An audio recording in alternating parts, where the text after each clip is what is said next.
Morning. Thanks for joining me. Please like, share, and subscribe to my channel. I do appreciate it.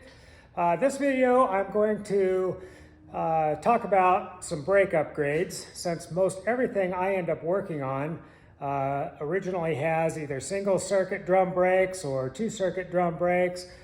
Generally won't stop very well, and if you're modernizing some horsepower and some gearing and axles, there's no reason not to upgrade your brakes. Stopping can be pretty important, especially going downhill with wet brakes. It can get exciting. Doesn't always end well, but it does get exciting. Most of this old stuff I work on is real antiquated, and some of them even come with what is called a single line or single circuit master cylinder, which looks like this. Now, if it came with a early style like these single lines, I always upgrade them. Biggest reason is safety. These early ones, say for instance you broke a rear brake line, it ate up all the fluid out of that master cylinder and you had no brakes. So hopefully your park brake or handbrake worked good if that happened. Now, after the single circuit master cylinder, they came out with the two circuit or two reservoir or two line master cylinders.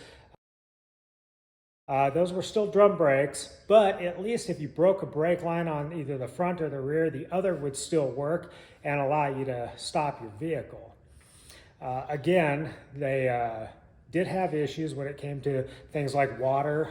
Drum brakes don't work good and once they've been wet until they have some time to dry out, whereas a disc brake dries out in a couple of microseconds and you can still stop after you go through a water crossing.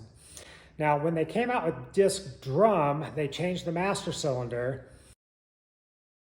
and that master cylinder reservoir grew for the disc portion of the brakes, which was the front brakes generally on these. The reason being is disc brakes will stop far better than drums, but they take a lot more pressure and a lot more fluid. So the master cylinder had a larger reservoir, larger pistons, larger springs, would push more fluid. So after that, they came out with the disc master cylinders, so you could run four-wheel disc. Now this is a disc master cylinder. You can see the equal size reservoirs there. Also, this one has a vacuum power booster, and that vacuum assisted the pedal pressure by means of engine vacuum. This is another disc master cylinder. You can see the equal size reservoirs. This one is powered by a HydroBoost power booster system. These are driven off of the power steering pump or a hydraulic pump. They have phenomenal braking ability. So the next piece of the puzzle, after you determine what you're going to run, disc drum or disc, the next piece of the puzzle is proportioning valve. Now, a proportioning valve is where the fluid goes after it leaves a master cylinder. So this is a disc drum proportioning valve, which you can use these on a disc system, but they really aren't going to be as precise as using one of these adjustable proportioning valves. Now these are really nice to use because you can really control how much pressure is going to the rear brakes versus the front, and you want to be able to control having more pressure to the front brakes, less pressure to the rears, but your rears need to start first so that you don't go into a skid.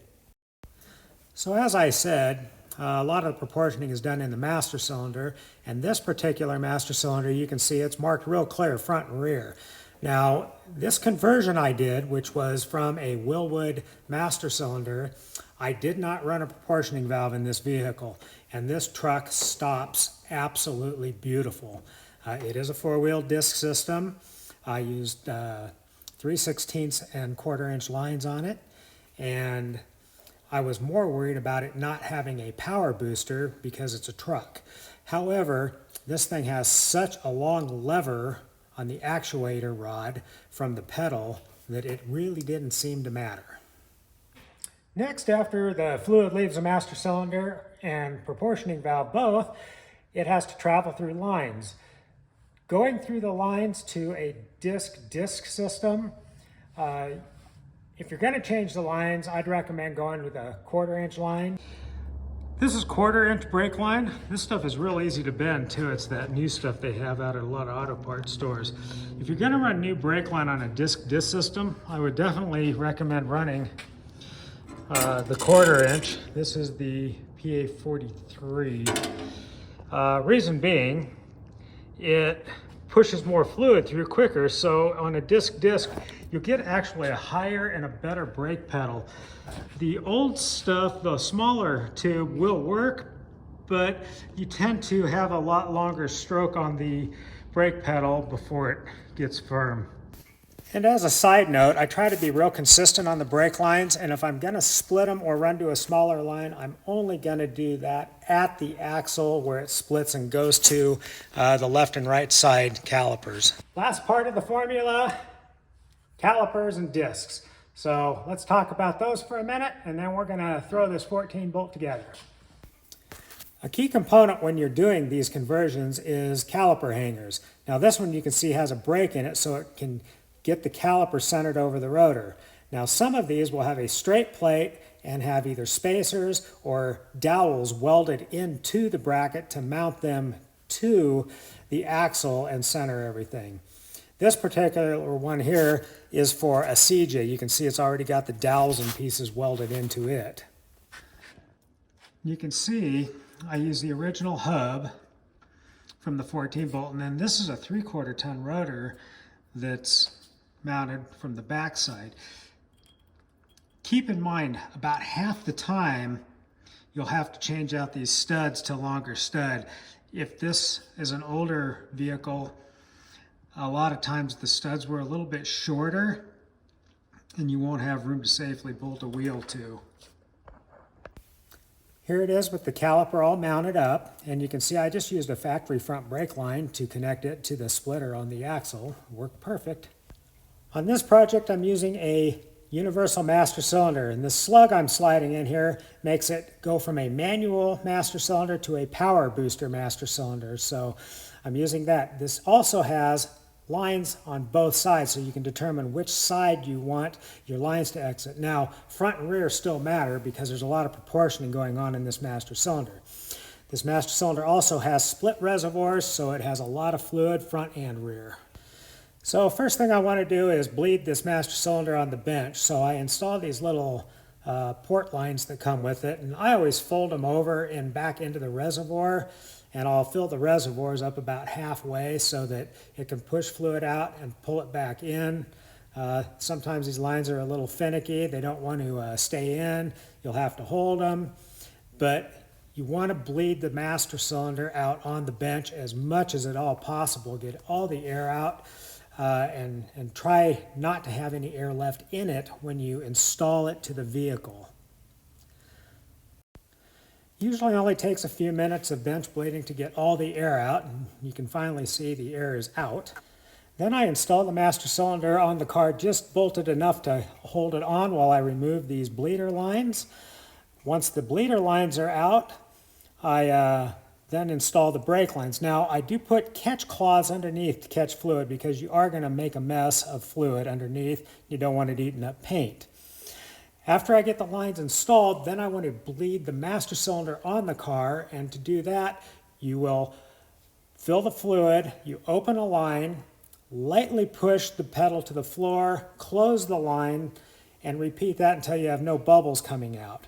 Once that's done, then we can move to bleeding the lines and calipers. Since I'm by myself, I just gravity bleed. I put the cap on the master cylinder, pump it up enough to get fluid in the lines, then I remove the cap, don't touch the brake pedal, and I open the caliper fittings up, bleeders, and I let them bleed. I always start with the right rear, then the left rear, then the right front, then the left front until all the air's out of the system. Once I'm sure all the air's out of the system, I fill the master cylinder up, top it off, and put the cap on. Now just a side note, if you're going to push the brake pedal with the cap off, be very light and easy, or it's going to throw fluid up and all over the place. So don't hit the brakes hard until the cap's on. I use brake cleaner and water both. I squirt everything good with brake cleaner, and then I usually rinse everything with water.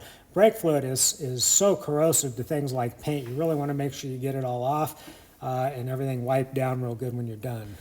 One of the final checks I do is I make sure all the lines are not rubbing on either each other or on some other component on the vehicle. Eventually that'll develop into a leak or a rattle, and you don't want that. Something I didn't show you, you can kind of see it's still shiny. I also do a quick spray on these with some just clear matte enamel. That way, rinse the engine, wash the engine, you don't get surface rust on it. It'll keep it looking nice. I don't know, just one of those things I like to do. This conversion is pretty much done, but there's a couple other things I should probably go over real quick. When I'm doing these disc brake conversions, always retain the mechanical park brake or emergency brake. You can do that by using a caliper that has a mechanical actuator built into it. I call them Eldorado brake calipers because they were used on the Cadillac Eldorados. They bolt in just like the calipers we put on this particular 14 bolt, but they also have a cable mount to them so that you can use your park brake cables to engage the discs, bypassing the hydraulic system. This is an Eldorado caliper installed on a vehicle. You can see the cable and the actuator there, and this is what it looks like when they come out of the box. This particular one, if you noticed, I did not put those style of calipers on because this particular rig has an emergency brake or a parking brake, which is a drum and shoe attached to the transfer case. Kind of like this one. Now, I also don't recommend using Myco locks. This is what a Myco lever lock looks like. It traps fluid in the lines and has extremely good holding power, but it is not a separate system from the hydraulic brakes. Don't recommend using Myco locks for your parking brake because if you have a hydraulic failure, those won't work either. Safety-wise, it's a good idea to have something totally isolated from your hydraulic system that will at least get you to a safe stop. Again, this is kind of like gas tank work. This is how I do it, not necessarily how you have to do it, but do your research, find the right parts, and you'll probably really enjoy having disc brakes because they sure work a lot better. Now we're going to go four-wheeling, and we will see you on the next video. Thanks for watching. Please like and subscribe to my channel. I do appreciate it. We are on our way to meet the Grand Mesa Jeep Club this morning. We are going to be doing a memorial run for a friend of mine who passed away a couple months ago. His name is Jerry Smith. Jerry was a huge land use advocate. He was part of Grand Mesa Jeep Club. He was also part of all of the Colorado clubs and organizations for land use, for four-wheel drive mostly, but off-roading and for anyone to use really. Jerry was also a big advocate on a regional and a national level. I actually ran into Jerry a couple of times while I was out at SEMA, and he was working with some of the national organizations out there. The trail we're running today in his memory is one that he is pretty much responsible for getting it reopened. It's called Calamity Mesa. It's an old uranium mining road. The trail is about 4 hours long, and it takes an hour to get there and an hour to get back. But we are expecting a huge turnout today, probably around 30 vehicles. And that is going to make this probably an 8-hour trail today. It's not a super difficult trail. There are some hard spots in it, but we're going to see how it goes today. It should be a good run. Got nice weather for it. A lot of good people involved with this. Well, we were about a half hour early, and it looked like we were late showing up because there were already probably 15 or 20 vehicles there when we got there. There was a large array of different types of vehicles, from scramblers, Discoveries, my old Jeep. There was another J20 extreme crawler sitting on that trailer over there. There were a lot of somewhat stock rigs, overland rigs, extreme JKs. We got a lot of these guys in these JKs out here running 1-tons, but we've got over 30 vehicles and probably close to 75 people ready to go. And thank you for coming. My name is Jeff. I'll be leading this trail today, which is quite an honor. I learned this trail from Jerry 2 years ago. One of the first trails I learned coming out here from California. So that's what we're going to do today. It's going to be, as probably you know, it's going to be quite a drive down there. From here, we'll just caravan. So break into two groups. We'll stay close. We'll be on GRMS 15. Just over an hour down to Niche Road before Gateway. We'll head off there, air down there. And I'll have some more instructions from there.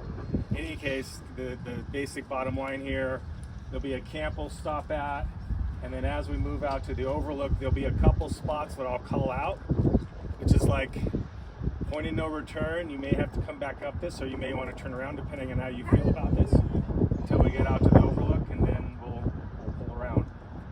Time-wise, we're probably looking at the overlook lunch, probably more like 1, maybe 1:30. It's quite a ways out there, and there's quite a few Jeeps. In any case, we'll head out right at 9. There are donuts in the back of this purple Jeep that need to be taken.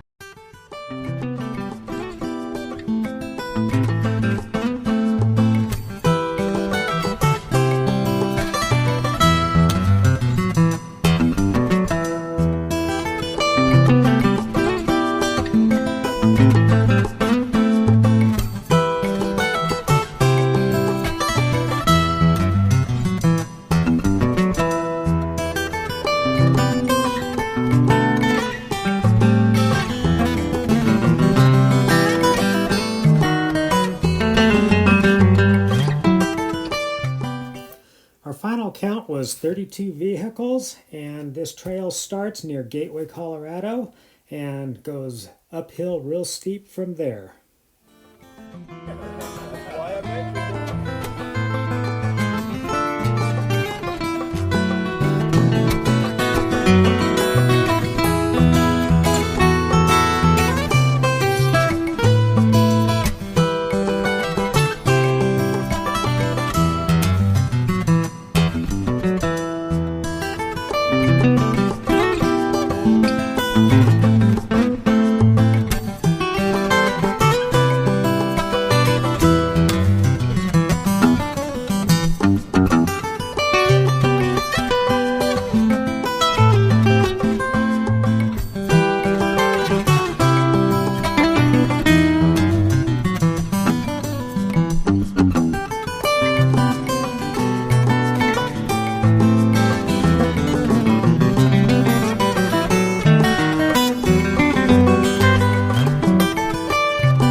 Bye.